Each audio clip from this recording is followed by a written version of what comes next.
알랭드 보통 왜 나는 너를 사랑하는가? 낭만적 운명론.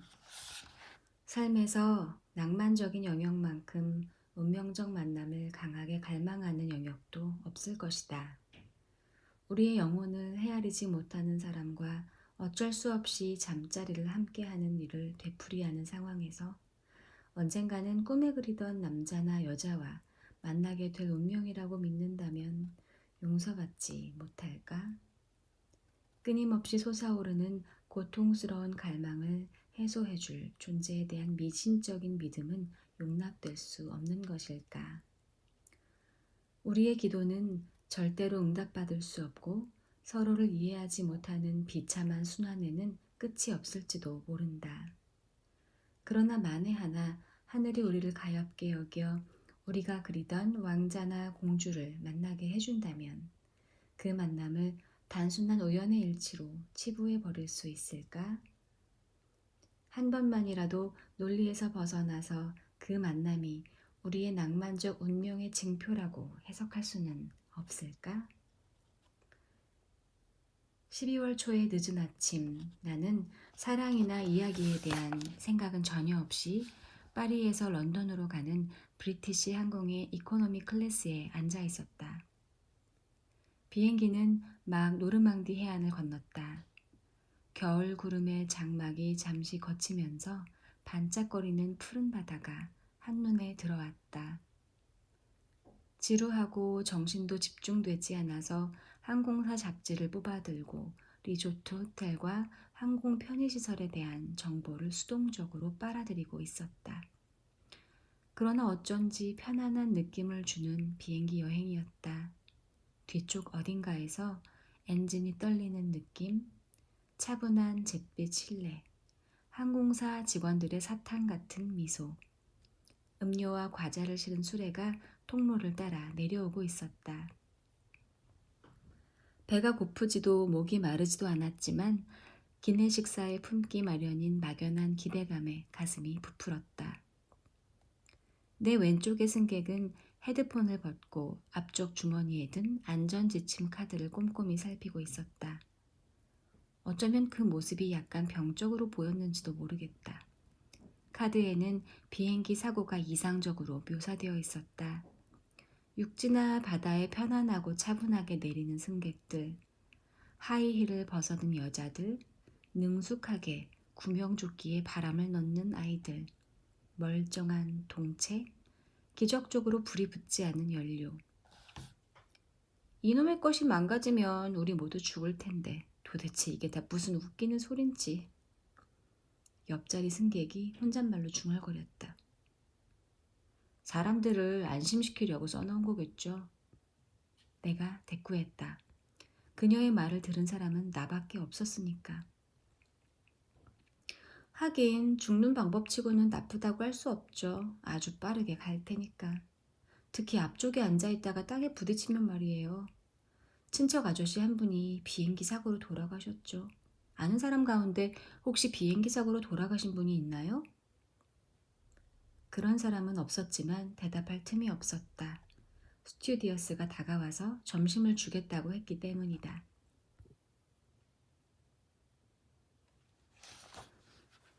물론 우리가 방금 그녀의 고용주들에게 제기한 윤리적 의혹에 대해서는 까맣게 모르고 있었다. 내가 오렌지 주스만 받고 맛없어 보이는 샌드위치는 거절하려고 하는데 옆자리 승객이 나에게 소곤거렸다. 그냥 받아두세요. 내가 먹을게요. 배고파 죽겠거든요. 여자는 밤색 머리카락을 단발로 쳐서 목덜미가 드러나 있었다. 물기가 촉촉한 커다란 녹색 눈은 내 눈을 보려고 하지 않았다. 파란 블라우스 차림에 회색 카디건을 무릎 위에 올려놓고 있었다. 어깨는 약해 보일 정도로 살이 없었다. 손톱의 껍질이 벗겨진 것을 보니 자주 물어뜯는 버릇이 있는 것 같았다. 내가 억지로 뺏어먹는 건 아니죠? 물론 아닙니다. 미안해요. 인사도 못했네요. 나는 클로이예요. 그녀는 약간 형식적으로 팔걸이 위로 손을 내밀었다. 이어서 서로의 신상 명세를 주고받았다. 클로이는 전시회에 참석하느라 파리에 다녀오는 길이라고 했다. 그녀는 소호에서 패션 잡지의 그래픽 디자이너로 일한 지 1년이 되었다. 왕립예술대학에서 공부를 했고 요크에서 태어났지만 어릴 때 윌트셔로 이사했으며 현재 나이는 23, 이슬링턴의 아파트에서 혼자 살고 있었다. 내 짐이 사라지지 않았으면 좋겠는데. 비행기가 히드로 공항을 향해서 고도를 낮추자 클로이가 말을 꺼내더니 덧붙였다. 그런 걱정 해본 적 없어요? 짐이 사라져버릴 거라는 걱정? 그런 생각은 안 하지만 실제로 일어난 적은 있습니다. 2번. 한 번은 뉴욕에서, 한 번은 프랑크푸르트에서. 맙소사, 난 여행이 싫어. 클로이는 한숨을 쉬더니 집게손가락 끝을 잘근잘근 씹었다. 그녀가 말을 이었다. 도착하는 건 더 싫고요. 정말이지 나한테는 도착 불안 증세가 있나 봐요. 한참 밖에 나갔다 오면 내가 없는 동안 틀림없이 무슨 일이 일어났을 거라는 생각이 들거든요. 내 친구들이 모두 모여 내가 밉살 맞은 계집애라고 만장일치로 합의를 봤다거나 선인장이 죽었다거나. 선인장을 키우세요? 대여섯 개 얼마 전에 선인장 단계를 거쳤어요. 그래요. 음경과 관련이 있죠. 어쨌든 전에 애리조나에서 겨울을 보냈는데 그때 선인장에 반해버린 거예요. 그쪽은 뭐 흥미를 느끼는 식물이 있나요? 염란 뿐입니다. 하지만 내 친구들이 모두 나를 밉살맞은 놈으로 여길 거라는 생각은 자주 하는 편입니다. 대화는 두서없이 이어져 나가면서 서로의 성격을 흘끔거릴 수 있는 기회를 주었다. 구불구불한 산악 도로에서 잠깐씩 경찰을 구경하는 것과 비슷했다. 얼마 지나지 않아서 비행기 바퀴가 활주로에 닿았다. 엔진에는 역추진력이 걸려 있었다. 비행기는 지상 이동으로 터미널로 향하더니 혼잡한 입국 관리실에 짐을 토해냈다. 짐을 챙겨서 세관을 통과했을 때 나는 이미 클로이를 사랑하고 있었다. 어떤 사람을 두고 자신의 필생의 사랑이라고 말하는 것은 다 살아보고 나서야 가능한 일이다. 따라서 불가능하다고 보아야 한다. 그러나 클로이를 만난 직후 그녀를 필생의 사랑이라고 부르는 것이 그렇게 무리한 일은 아니라는 생각이 들었다. 런던에 도착하여 클로이와 나는 오후를 함께 보냈다. 그리고 크리스마스 몇 주 전에 런던 서부의 한 레스토랑에서 저녁 식사를 함께 했으며 가장 이상한 일이자 가장 자연스러운 일을 수행하듯 침대에서 저녁을 마무리했다. 그 뒤 그녀는 가족과 함께 크리스마스를 보냈고 나는 친구들과 함께 스코틀랜드로 갔다. 그러나 우리는 매일 서로에게 전화를 했다. 때로는 하루에 5번씩. 특별히 할 말이 있어서가 아니라 단지 우리 둘 다 전에는 누구에게도 이런 식으로 이야기를 해본 적이 없다고 느꼈기 때문이다. 나머지 모든 것은 타협이고 자기 기만이라고 느꼈기 때문이다. 이제야 비로소 우리 자신을 이해할 수 있고 상대에게도 이해시킬 수 있다고 느꼈기 때문이다. 진정으로 기다림은 끝이 났다고 느꼈기 때문이다. 나는 그녀에게서 내가 평생 서툴게 찾아다녔던 바로 그 여자를 발견했다.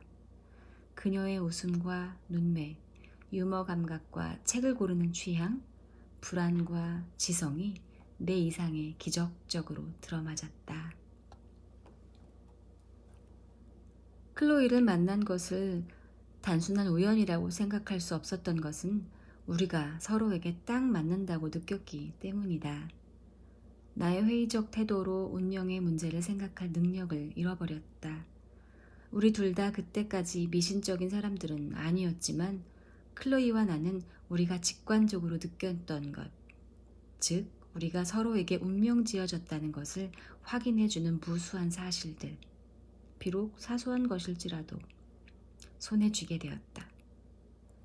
우리는 둘 다 짝수해의 같은 달 자정 무렵 그녀는 11시 45분, 나는 오전 1시 15분에 태어났다. 우리 둘 다 클라리넷을 분 적이 있으며 둘 다 학교 다닐 때 한여름밤의 꿈 공연에 참가한 적이 있었다. 그녀는 헬레나 역이었고 나는 테세우스의 시종 역이었다.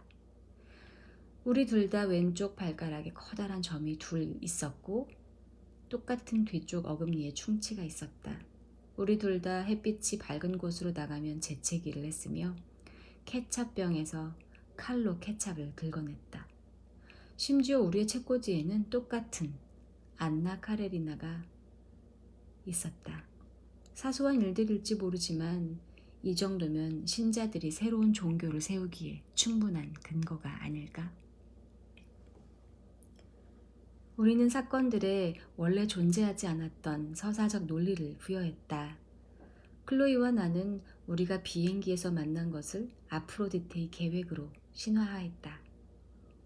사랑 이야기라는 원형적 서사의 제1막 제1장으로 바꾸어 버린 것이다. 우리 두 사람이 태어날 때부터 하늘의 거대한 정신이 우리 궤도를 미묘하게 조정하여 우리를 어느 날 파리발 런던행 비행기에서 만나게 해준 것 같았다. 우리의 사랑이 우리에게 현실이 되었기 때문에 우리는 현실이 되지 못한 헤아릴 수 없는 많은 이야기들, 누군가 비행기를 놓치거나 전화번호를 잃어버리는 바람에 쓰이지 못했던 로맨스들을 무시해버릴 수 있었다. 우리는 역사가들처럼 확고하게 실제로 일어난 일에 편을 들었다. 물론 우리는 좀 더 분별력 있게 굴었어야 했다. 클로이와 나는 정기적으로 두 나라 수도를 오가는 사람이 아니었으며 각자의 여행을 오래전부터 계획했던 것도 아니었다. 클로이는 편집 차장이 갑자기 병이 나는 바람에 막판에 파리 파견이 결정되었던 것이고 나는 보르도의 건축 관련 회의가 생각보다 일찍 끝나는 바람에 친구와 며칠 놀자는 생각으로 파리에 갔던 것이다. 우리가 돌아오려던 날 아침 9시부터 점심시간 사이에 샤를드골과 히드로 사이를 운행하는 양국 항공사 가운데 우리가 선택할 수 있는 비행기는 6편이었다. 물론 우리 둘 다 12월 6일 이른 오후에 런던에 떨어지고 싶어 했다. 그러나 마지막 순간까지 어느 비행기를 탈지 결정하지 못했다는 점을 감안할 때 이날 새벽을 기준으로 우리 둘 다 같은 비행기, 꼭 옆자리는 아니라고 하더라도 를 탈 확률은 6분의 1이었다. 나중에 클로이가 한 말에 의하면 그녀는 원래 10시 30분 에어프랑스 비행기를 탈 계획이었다. 그러나 막 호텔방을 나오려는데 가방에 들었던 샴푸병이 새는 바람에 가방을 다시 싸느라고 귀중한 10분을 낭비했다는 것이다. 호텔 측에서 그녀에게 청구서를 건네주고 그녀의 신용카드를 조회하고 택시를 잡아주었을 때는 이미 9시 15분이었다. 그녀가 10시 30분 발 에어프랑스 비행기를 탈 수 있을 가능성은 줄어들고 있었다. 그녀가 포르트 드 라빌레트의 수많은 차량을 헤치고 공항에 도착했을 때 그녀가 타려던 비행기는 이미 탑승 수속을 마친 상태였다. 그녀는 다음 에어프랑스를 기다릴 기분이 아니어서 브리티시 항공 터미널로 갔고 그곳에서 10시 45분 발 런던행 비행기를 예약했다. 공교롭게 나도 내 나름의 여러 가지 이유 때문에 그 비행기에 타게 되었다. 그 다음에는 컴퓨터가 요술을 부려서 클로이를 비행기 날개 위인 15A에 앉혔고 나는 그녀 옆인 15B에 앉게 되었다. 안전지침이 적힌 카드를 놓고 이야기를 시작했을 때 우리는 우리 사이에 대화가 일어날 확률이 극히 미미했다는 사실을 모르고 있었다. 우리 둘 다 클럽 클래스로 여행할 가능성은 없었지만 이코노미 클래스에도 191개의 좌석이 있었다. 클로이는 15A 좌석을 배정받았고 나는 순전히 우연으로 15B 좌석을 배정받았다. 클로이와 내가 옆자리에 앉을 이론적 확률은, 우리가 서로 이야기를 나누게 될 확률은 계산할 수 없다고 해도 36,290분의 220. 다시 계산을 해보면 164.955분의 1이라고 할 수 있다. 그러나 물론 이것은 파리와 런던 사이에 비행기가 한 대뿐이었을 경우에 우리가 옆자리에 앉을 확률이다. 실제로는 6편이 있었고 우리 둘 다 이 6편 사이에서 망설이다가 결국 하나를 골랐다. 따라서 방금 말한 확률에 앞서 말했던 6분의 1을 다시 곱해야 한다. 그렇게 하면 클로이와 내가 12월의 어느 아침 영국 해협을 날아가는 브리티시 항공 보잉 767기에서 만날 최종 확률이 나오는데, 그 수치는 989.727분의 1이다. 그래도 우리는 만났다. 이 계산은 우리에게 이성적 주장들을 납득시키기는커녕 우리가 서로 사랑하게 된 것에 대한 신비적 해석을 뒷받침해 주었을 뿐이다. 어떤 사건이 일어날 가능성이 엄청나게 작은데도 결국 일어났다면 운명론적 설명에 호소를 한다고 해도 용서받을 수 있지 않을까? 나는 동전을 던졌을 때 왜 앞 또는 뒤가 나왔는지 설명해 달라고 신에게 매달리지 않는다. 그 확률이 2분의 1이기 때문이다. 그러나 그것이 클로이와 내가 옆자리에 앉을 확률처럼 작은 경우일 때, 989.727분의 1의 확률일 때, 적어도 사랑 내부의 관점에서 보자면 그것을 운명 이외의 다른 것으로 설명하는 것이 불가능할 것 같았다. 우리의 삶을 바꾸어버린 만남의 확률이 그렇게 작았던 것을 아무런 미신 없이 받아들이려면 대단히 냉철한 지성이 필요할 것이다. 따라서 누군가 하늘에서 3만 피트 상공에서 운명의 줄들을 잡아당기고 있었다고 생각할 수밖에. 사랑 내부의 관점에서는 삶의 우연적 성격을 목적성이라는 베일 뒤로 감춘다. 구원의 연인을 만나는 일이 객관적으로는 우연이고 따라서 가능성이 없는 일이기는 하지만, 그래도 하늘에서 천천히 펼쳐지는 두루마리에는 이미 기록되어 있었다고 주장한다. 우리는 불안에서 벗어나려고 운명이라는 것을 만들어낸다. 인생에 있는 그나마 얼마 안 되는 의미도 우리가 만들어낸 것일 뿐이며 두루마리 같은 것은 없으며, 따라서 우리를 기다리는 미리 정해진 숙명은 없다. 우리가 비행기에서 누군가를 만나고 만나지 못하는 것에는 우리가 부여하는 의미 외에 아무런 의미도 없다는 사실을 인정할 때 생기는 불안. 간단히 말해서 아무도 우리의 이야기를 기록해 두지 않았고 우리의 사랑을 보장해 주지도 않았다는 불안에서 벗어나려고. 일이 다르게 풀려나갔다면 클로이와 나는 서로 다른 사람을 사랑하게 되었을지도 모른다고 생각할 수 있다. 그러나 사랑이 필연성의 느낌이나 사랑하는 사람의 독특한 면모와 밀접하게 결부되어 있다고 생각할 때 그것은 충격적인 가정이다. 낭만적 운명론은 클로이와 내가 그런 사랑에 빠지는 것을 막아주었다. 클로이가 내 삶에서 하게 된 역할을 다른 사람도 똑같이 해낼 수 있다고 어떻게 상상할 수 있단 말인가.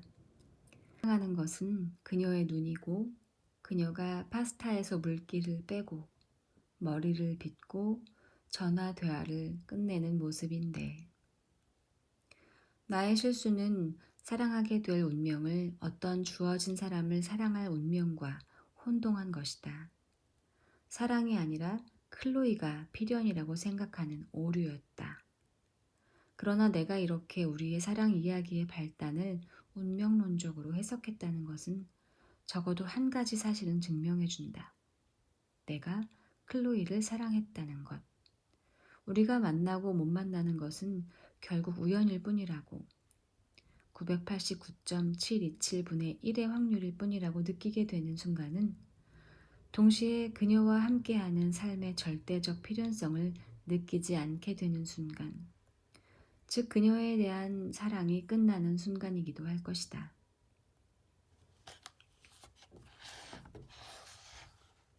이상화.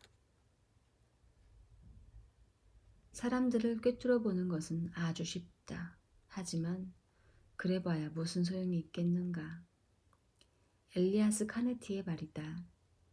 타인의 흠을 찾아내는 것이 얼마나 쉬운지, 그러나 그것이 또 얼마나 무익한지를 암시하는 말이다. 따라서 우리는 어떤 면에서는 사람을 꿰뚫어 보는 일을 중단하고자 하는 순간적인 의지 때문에 사랑에 빠지는 것이 아닐까? 서로 그 과정에서 눈이 약간 먼다고 하더라도 냉소주의와 사랑이 스펙트럼의 양극단에 있는 것이라면 우리가 가끔 사랑에 빠지는 것은 습관화되다시피 한 맥 빠지는 냉소주의에서 벗어나고 싶기 때문이 아닐까? 모든 갑작스러운 사랑에는 사랑하는 사람의 장점을 의도적으로 과장하는 면이 있는 것이 아닐까? 그런 과장 덕분에 우리는 습관이 된 비관주의에서 벗어나 우리 자신에게라면 결코 가능하지 않았을 믿음을 가지게 된 어떤 사람에게 우리 에너지를 집중할 수 있는 것이 아닐까? 나는 입국 수속을 하다가 사람들 사이에서 클로이를 놓쳤다. 그러나 짐 찾는 곳에서 그녀를 다시 발견했다. 그녀는 짐수레와 씨름하고 있었다. 파리발 비행기의 컨베이어는 왼쪽 끝에 있는데 그녀의 짐수레는 오른쪽으로만 방향을 틀려고 했다.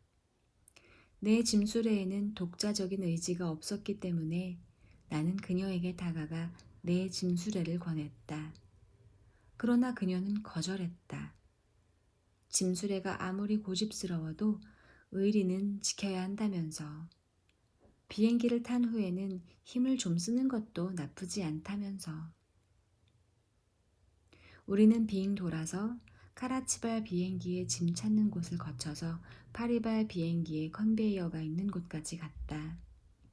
샤를 드골에서 비행기를 탄 이후 의지와 관계없이 눈에 익게 된 얼굴들이 이미 그곳을 가득 메우고 있었다. 고무판을 붙인 컨베이어로 짐이 쏟아지기 시작했다. 자기 소유물을 찾으려고 움직이는 전시물을 불안하게 살피는 얼굴들. 세관에서 체포당한 적이 있나요?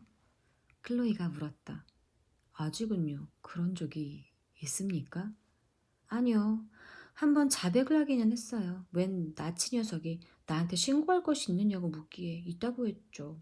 사실 불법적인 물건은 없었는데. 그런데 왜 있다고 그랬어요? 모르겠어요. 죄책감 때문이었나 봐요. 있잖아요. 나는 하지도 않은 짓을 했다고 고백하는 버릇이 있거든요. 그렇게 하고 나면 어떻게 된 일인지 기분이 좀 나아져요. 그런데 말이에요. 내 가방을 보고 나를 판단하지는 마세요. 다른 사람들이 행운을 차지하는 동안 우리는 계속 지켜보며 기다렸다. 클로이가 말을 이었다. 오기 직전 위드른의 할인점에서 산 것이거든요. 좀 별나죠? 내 가방을 보고 나서 말씀하시죠. 난 뭐 변명할 것도 없지만 나는 그 가방을 5년 동안 끌고 다녔습니다. 부탁 좀 해도 될까요? 화장실에 갔다 올 테니까 내 짐수레 좀 맡아주세요. 금방 올게요. 아, 광택이 나는 녹색 손잡이가 달린 분홍색 가방이 보이면 내 것인 줄 아세요? 잠시 후 나는 클로이가 나를 향해서 걸어오는 것을 바라보았다. 고통스럽고 약간 불안해 보이는 표정이었는데 나중에 나는 그것이 그녀의 평상시 표정이라는 것을 알게 되었다. 그녀는 언제나 곧 울 것 같은 얼굴이었다. 눈에는 곧 끔찍한 소식을 듣게 될 사람처럼 두려움이 담겨 있었다. 왠지 그녀를 위로해주고 싶은 마음, 안심시켜주고 싶은 마음, 아니면 내 손이라도 잡으라고 내밀고 싶은 마음이 들었다. 사랑은 내가 아주 갑자기 느끼게 된 것이다. 그녀가 어느 여름에 남동생과 로도스 섬에서 보낸 휴가에 대하여 아주 길고 지루할 것이 틀림없는 이야기를 시작한 직후였다. 클로이가 이야기를 하는 동안 나는 그녀의 두 손이 베이지색 양모 외투의 허리띠를 만지작거리는 것을 지켜보았으며 내가 그녀를 사랑한다는 것을 마치 너무나 자명한 진리라도 되는 것처럼 깨달았다. 그녀가 문장을 끝내는 법이 없다는 것이, 약간 불안해하는 것이, 귀걸이의 취향이 아주 세련되지는 않았다는 것이 너무나 어색해 보였지만 그래도 그녀는 사랑스러웠다. 나는 순간적으로 걷잡을 수 없이 이상화에 빠져들고 말았다. 그녀의 우아한 외투, 비행기 여행의 후유증, 4번 터미널 수화물 취급소의 음침한 인테리어 덕분에 그녀의 아름다움이 선연하게 빛났기 때문이기도 했겠지만 나 자신의 용서할 수 없는 감정적 미성숙 때문이기도 했다. 섬은 관광객으로 10,000원이었어요. 그래도 우리는 오토바이를 빌려가지고. 클로이의 휴가 이야기는 지루했다. 그러나 지루함은 이제 흠이 되지 않았다. 나는 그 이야기를 일상 대화의 세속적 논리에 따라서 생각하지 않는다. 나는 이제 그녀의 말에서 통찰이나 유머를 찾는 데에는 관심이 없었다. 중요한 것은 그녀가 무슨 말을 하느냐가 아니라 그녀가 그 말을 하고 있다는 사실, 그리고 내가 그녀가 하는 모든 말에서 완벽함을 찾아내기로 결심했다는 사실이었다. 나는 그녀가 말하는 모든 일화를 쫓아 들어갈 준비가 되어 있었고, 전곡을 찌르지 못하는 그녀의 농담을, 실마리를 놓치곤 하는 모든 사유를 사랑할 준비가 되어 있었다. 그녀에게 완전히 감정을 이입하기 위하여 나 자신에게 몰두하는 것은 포기할 준비. 그녀의 모든 기억을 차곡차곡 분류 정리할 준비. 그녀의 유년의 역사가가 될 준비. 그녀의 모든 사랑과 공포를 배울 준비가 되어 있었다. 그녀의 마음과 몸 안에 흘러다녔을 모든 것이 곧 매혹으로 다가왔다. 그때 짐이 나왔다. 내 짐 몇 개 뒤에 그녀의 짐이 따라 나왔다. 우리는 짐을 수레에 싣고 녹색 통로를 걸어 나왔다. 정말 무서운 것은 나 자신을 용납하는 것은 그렇게 어려워하면서 어쩌면 그런 어려움이 있기 때문에 다른 사람은 끝도 없이 이상화할 수 있다는 것이다. 나도 클로이가 인간일 뿐이라는 것을 알고는 있었을 것이다. 그러나 그런 생각을 중단하고 싶었던 내 욕망도 용서받을 수 있지 않을까? 사랑에 빠진다는 것은 희망이 자기 인식의 승리를 거두는 것이다. 우리는 자신에게 있는 것, 비겁함, 심약함, 게으름, 부정직, 타협성, 끔찍한 어리석음 같은 것을 상대에게서 발견하지 않기를 바라면서 사랑에 빠진다. 우리는 선택한 사람 주위에 사랑의 방역선을 쳐놓고 그 안에 있는 모든 것은 어떻게 된 일인지 우리가 가진 결함으로부터 자유롭고 따라서 사랑스럽다고 결정해버린다. 우리는 다른 사람에게서 우리 내부에서는 찾아볼 수 없는 완벽함을 찾으며 사랑하는 사람과의 결합을 통하여 인간 종에 대한 불확실한 믿음을 유지하고 싶어 한다. 왜 이런 것을 다 알고 있었음에도 나는 사랑에 빠졌던 것일까? 내 욕망의 비논리성과 유치함이 믿음에 대한 요구를 능가하지 못했기 때문이다.